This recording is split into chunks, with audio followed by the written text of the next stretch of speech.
شاہد اللہ انہ لا الہ الا ہوا والملائکۃ وأولو العلم قائما بالقسط لا الہ الا هو العزیز الحکیم. صلوات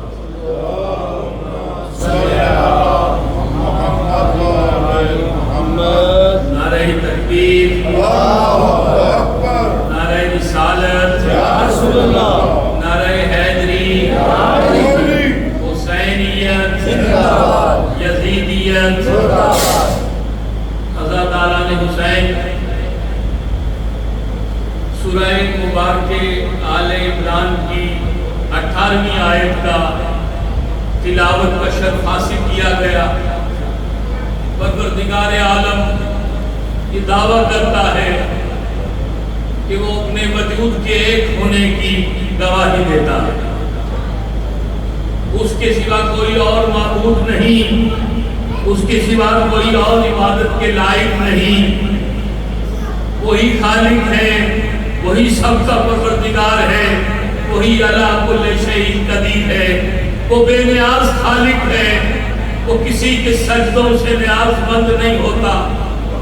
اسے کوئی خدا مانے وہ تب بھی خدا ہے، کوئی نہ مانے وہ تب بھی خدا ہے.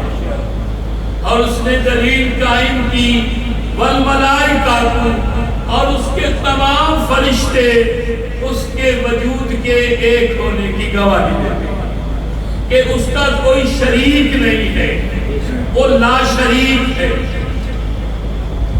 اب جو صاحبان علم ہیں وَأُولُو الْعِلْمِ قَائِمًا بِالْقِسْطِ، ہر صاحب علم نہیں، ہر علم رکھنے والا نہیں.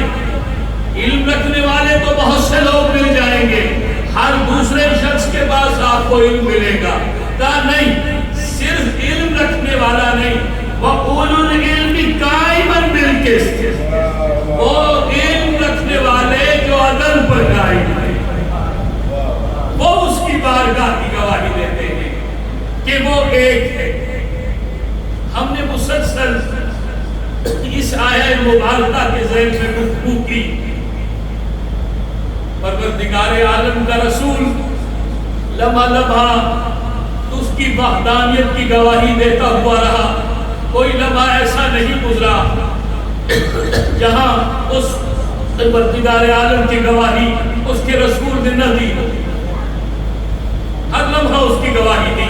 کبھی عرب معاشرے میں پڑھ کے کہتا ہے کہ یہ تمہارے بت کسی کام کے نہیں ہیں، ان کی پوجا کرتے ہو، انہیں بناتے ہو، مشقتیں کرتے ہو، یہ تمہیں کوئی فائدہ نہیں دے سکتے. یہ میرا رسول بول رہا ہے کہ اپنے ان خداؤں کو چھوڑ کر میرے ایک خدا کی طرف آ جاؤ. ایک ایک لمحہ 40 برس تک میرے رسول نے نعرہ تکبیر، نعرہ رسالت، نعرہ حیدری، 40 برس تک میرے رسول نے صادق و امین کہلوایا. پورا عرب پکار اٹھا کہ تجھ سے زیادہ سچا کوئی نہیں. یہ صداقت کی گواہی لینے کے بعد اس نے کہا کہ میرے کہنے پہ اسے ایک مان لو، میرے کہنے پہ اس خالق کو ایک مان لو. جب مجھے اتنا سچا مانتے ہو، میرے کہنے پہ اس خالق کو مان لو.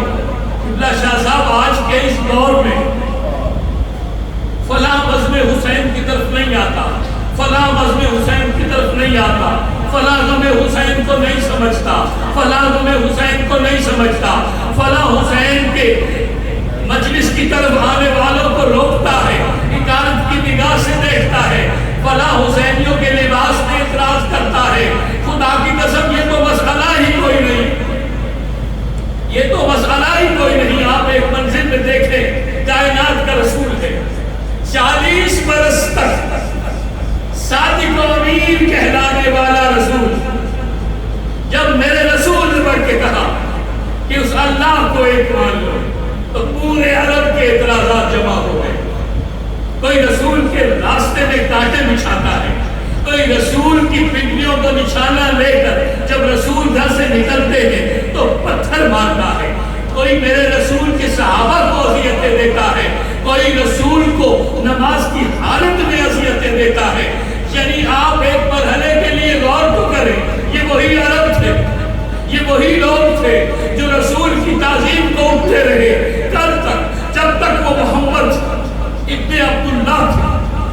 کل تک یہی لوگ میرے رسول کے دائیں بائیں پھرتے تھے، میرے رسول سے اپنے فیصلے کرواتے تھے، یہ ہے وہ رسول. لیکن جیسے ہی میرے رسول نے کہا کہ اسے وحدہ لا شریک مان لو، فوراً کسی نے کہا یہ دیوانہ ہے، یہ مجنون ہے، یہ شاعر ہے، اس کی بات کے پیچھے نہ لگو، اس کی بات کے پیچھے نہ آؤ. تو میں یہی کہنا چاہوں گا کہ جب میرا رسول جو خاتم النبیین ہے، جو امانت و دیانت کا منبع ہے، جو صداقت کا وہ حسین شاہکار ہے، جس سے مکمل اس خالق نے بنایا کوئی نہیں، جب اس پہ اتنے اعتراضات اٹھے تو آج کے اس دور میں ہمارے جیسے لوگ جو گناہگار ہیں، خطاکار ہیں، مسائل میں گرے ہوئے ہیں، وہ اگر مسئلہ حسین کی طرف نکلے اور لوگ انہیں یہ کہتے ہوئے نکلے کہ یہ لوگ وہ ہیں جنہوں نے حسین کو مار دیا،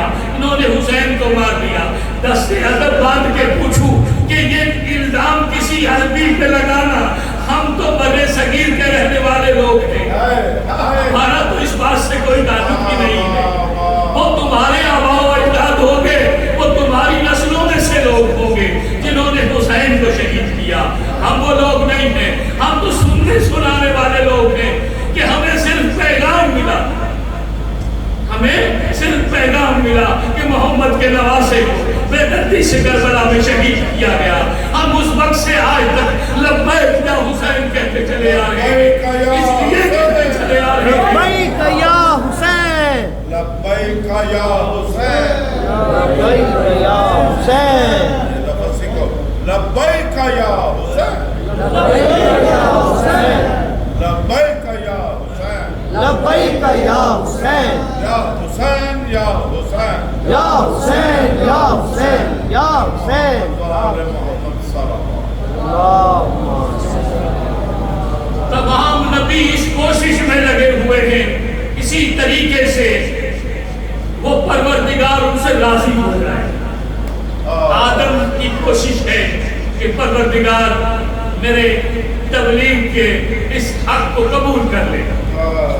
نوح اس کوشش میں لگے ہوئے ہیں، 950 سال برہم تبلیغات کرنے کے باوجود نوح دست ادب باندھے ہوئے ہیں کہ پروردگار راضی ہو جائے، پروردگار راضی ہو جائے. عیسیٰ جیسے پیغمبر ہیں، پروردگار راضی ہو جائے.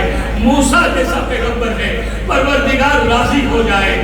میں قربان نہ ہو جاؤں اپنے محمد مصطفیٰ صلی اللہ علیہ وآلہ وسلم پر کہ جس کے لیے پروردگار عالم نے کہا کہ دیکھو میرے آدم سے عیسیٰ تک کے انبیاء، تمام امتیں، تمام دنیا کے لوگ اس کوشش میں ہیں کہ اللہ ہم سے راضی ہو جائے. انسان اچھی اعمال اس لیے کرتا ہے کہ اللہ اس سے راضی ہو جائے. لیکن عجیب مرحلہ کائنات نے دیکھا کہ وہ پروردگار عالم یہ چاہتا ہے کہ محمد مجھ سے راضی ہو جائے. سبحان اللہ. محمد مجھ سے راضی ہو جائے. کہا میرے رسول ہم تجھے اتنا عطا کریں گے، ہم تجھے اتنا عطا کریں گے، ہم تجھے اتنا دیں گے محمد کہ تو ہم سے راضی ہو جائے گا. کہا علم یجدک یتیما فآویٰ، رسول ہم نے تجھے یتیم پایا، ہم نے تجھے اپنی گود میں لے لیا.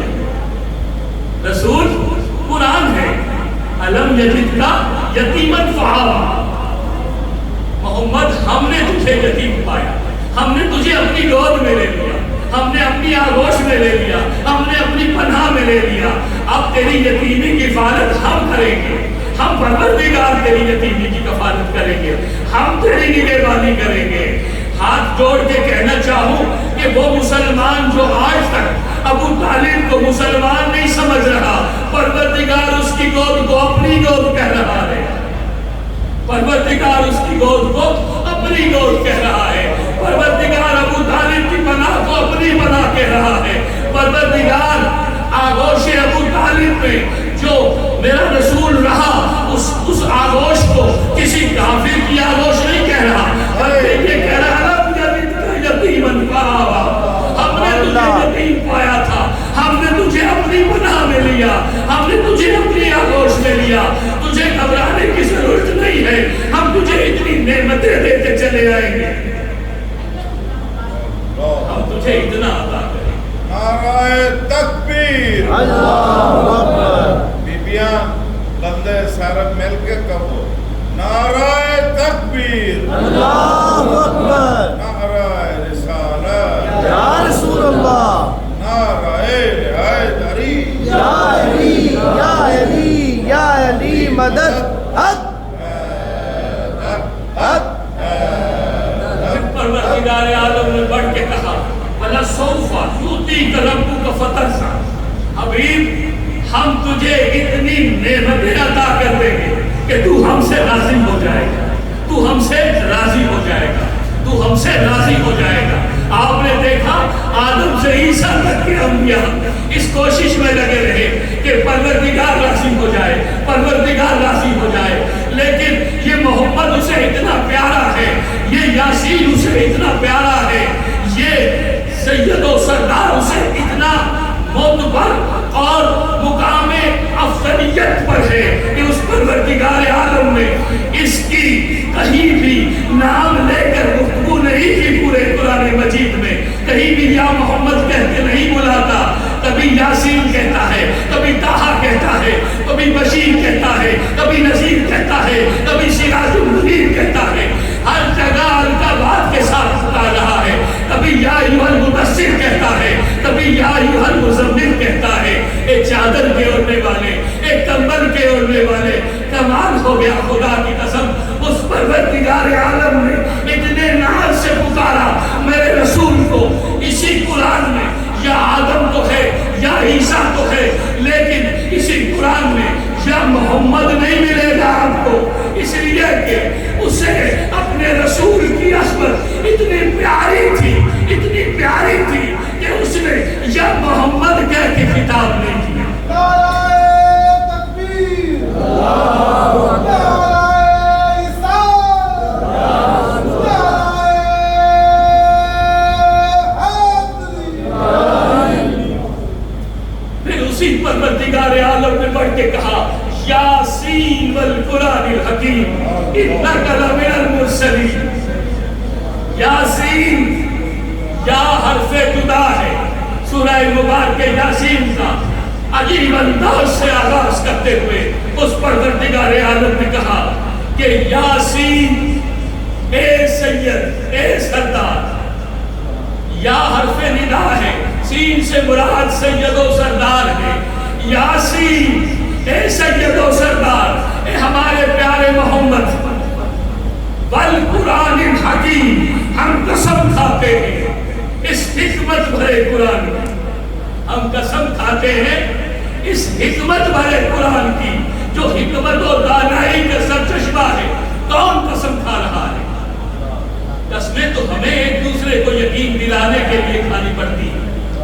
جب ہمارے پاس کوئی گواہ نہ ہو، جب ہماری بات کا کوئی یقین نہ کر رہا ہو، تو ہم ایک دوسرے کو قسم کھا کر یقین دلاتے ہیں کہ میں جو کہہ رہا ہوں وہ سچ ہے۔ لیکن ایک منزل ایسی بھی ہوتی ہے کہ جہاں آپ اپنے بیان میں شدت پیدا کرنے کے لیے، اپنی بات میں وزن پیدا کرنے کے لیے قسم کھا کر اعلان کرتے ہیں، کہ قسم کھا کر بیان کرتے ہیں۔ تو خدا کی قسم کیا خوبصورت منظر تھا مکے کا، جب میں حج پہ گیا، قسم کھانے کی ضرورت نہیں تھی، لیکن آپ نے قسم اس لیے کھائی کہ جو وہاں نہیں گیا تھا اس کو وہ یقین دلانے کے لیے کہ حج کے اس میدان میں جب میں کعبے کا طواف کر رہا تھا تو کعبے کا کیا خوبصورت منظر تھا۔ یہ وہ قسم تھی جو آپ نے اپنی بات میں وزن پیدا کرنے کے لیے کھائی، لیکن وہ تو پروردگار تھا، اسے تو قسمیں کھانے کی ضرورت نہیں ہے، لیکن اس نے جگہ جگہ قسمیں کھائی، میرے رسول کا ذکر کرتے ہوئے جگہ جگہ قسمیں کھائی۔ اس کا قسمیں کھانا اس بات کی دلیل ہے کہ اسے قسمیں کھانے کی ضرورت نہیں ہے، لیکن وہ قسمیں کھا کر یہ بتانا چاہتا ہے، یہ پیغام دینا چاہتا ہے کہ یہ محمد ہمیں اتنا پیارا ہے، یہ محمد ہمیں اتنا عزیز ہے کہ ہم جگہ جگہ قرآن میں اس کی عصمت کی قسمیں کھاتے ہیں، اس کی طہارت کی قسمیں کھاتے ہیں، اس کے لباس کی قسمیں کھاتے ہیں، اس کی چادر کی قسمیں کھاتے ہیں، جس گلی سے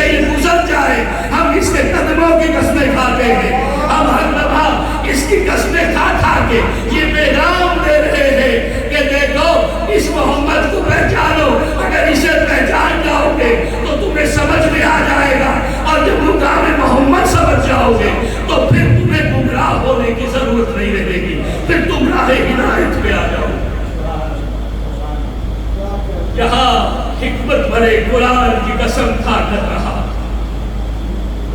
یاسین والقرآن الحکیم، یاسین ہمیں قسم ہے اس حکمت بھرے قرآن کی۔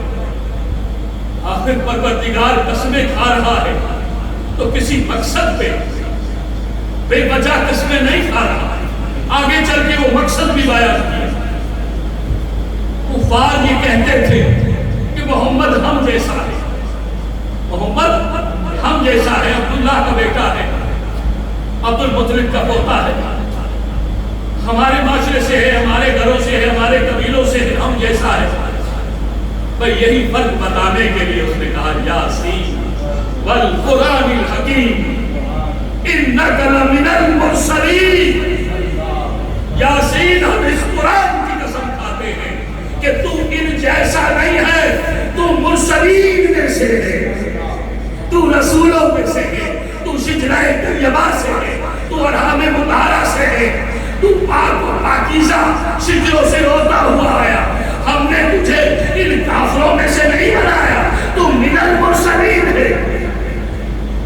میرے رسول نے بڑھ کے کہا پروردگار یہ تیرا احسان ہے، یہ تیری منزل ہے کہ تو نے مجھے نوازا یہ کہہ کر کہ میں مرسلین میں سے ہوں۔ پروردگارہ یہ تیرا احسان ہے، پروردگارہ یہ تیری محبتیں ہیں، لیکن پروردگار تو یہ کہہ رہا ہے کہ میں مرسلین میں سے ہوں، مجھے قبول ہے، میں مرسلین میں سے ہوں، میرا شجرہ طیبہ ہے، میرا شجرہ پاک ہے، لیکن میری خواہش یہ ہے کہ تو کہے انک لمن المرسلین، میں کہوں انا من الحسین۔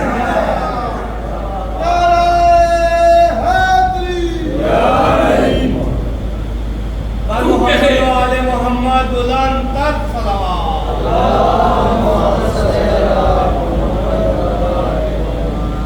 میرے لیے فخر اس نسبت پر ہے، پروردگار تو کہے کہ میں مرسلین میں سے ہوں، میں رسولوں میں سے ہوں، تو عظمتیں دے مجھے، اور میں آگے سے تیرے اس جملے کی تائید کرتے ہوئے قرآن کی آیتوں کو سلام کرتے ہوئے کہ بے شک پروردگارہ میں مرسلین میں سے ہوں، لیکن میرے دل کی خواہش یہ ہے کہ میں کہوں انا من الحسین، میں حسین سے، میں حسین سے، میں حسین سے۔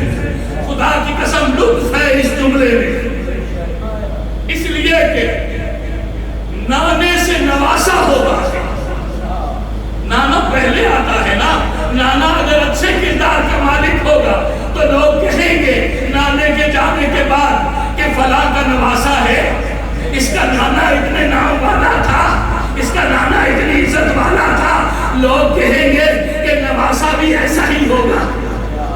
لیکن اگر نانا کوئی بدنام گزرا ہو، کوئی برا گزرا ہو تو کہتے ہیں فلاں کا نواسا ہے، فلاں کا نواسا ہے، نانا بھی تو ایسا ہی تھا۔ کون سی بڑی بات ہو گئی